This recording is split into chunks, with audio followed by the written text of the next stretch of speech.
ចាបងប្អូនយើងបេះតឡាចបងប្អូនទាញមើលថាខ្ញុំបេះតឡាចស្លអីថ្ងៃហ្នឹងធ្វើការបេះជាមួយស្លឹកខ្ទឹមបងប្អូនចាបងប្អូនថ្ងៃហ្នឹងគឺខ្ញុំស្លស្ងោតឡាចឆ្អឹងចេនីជ្រូកបងប្អូនចាតឡាចគឺបេះតឡាចដាំខ្លួនឯងហើយស្លឹកខ្ទឹមគឺស្លឹកខ្ទឹមខ្លួនឯងលើកលែងតែឆ្អឹងចេនីជ្រូកបងប្អូនទិញគេចាអញ្ចឹងចាំតាមដានទស្សនាពីរបៀបស្លទាំងអស់គ្នាចាបងប្អូនឥឡូវយើងធ្វើបន្លែធ្វើសាច់ឲ្យហើយបងប្អូនចាសួស្តីបងប្អូនសម្រាប់របៀបស្ងោឆ្អឹងចំណីជ្រូកជាមួយតឡាចរបស់នាងខ្ញុំណាគឺគ្រឿងផ្សំធ្វើរួចរាល់ហើយបងប្អូនមានតឡាចគឺយើងចាត់បែបនេះណាតឡាចហើយសម្រាប់ឆ្អឹងចំណីជ្រូកនេះខ្ញុំស្លស្ងោលាជាមួយសាច់ជ្រូក3ជាន់បងប្អូនហើយមានហើយប៊ីយឺហ៊ឺស្លឹកខ្ទឹមហើយខ្ទឹមសចិញ្ច្រាំណាបងប្អូនចាហើយនេះគឺមានរ៉ូឌីប៊ីចេងហើយបន្តិច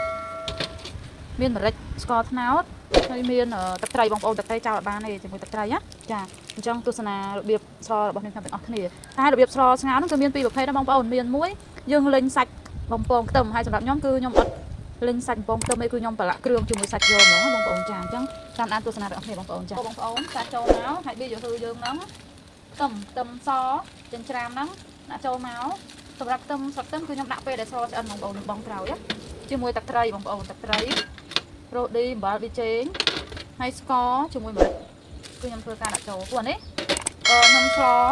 ខ្ញុំដាំទឹកឯងបងប្អូនខ្ញុំដាំទឹកណាព្រោះខ្ញុំអត់បំពងខ្ទឹម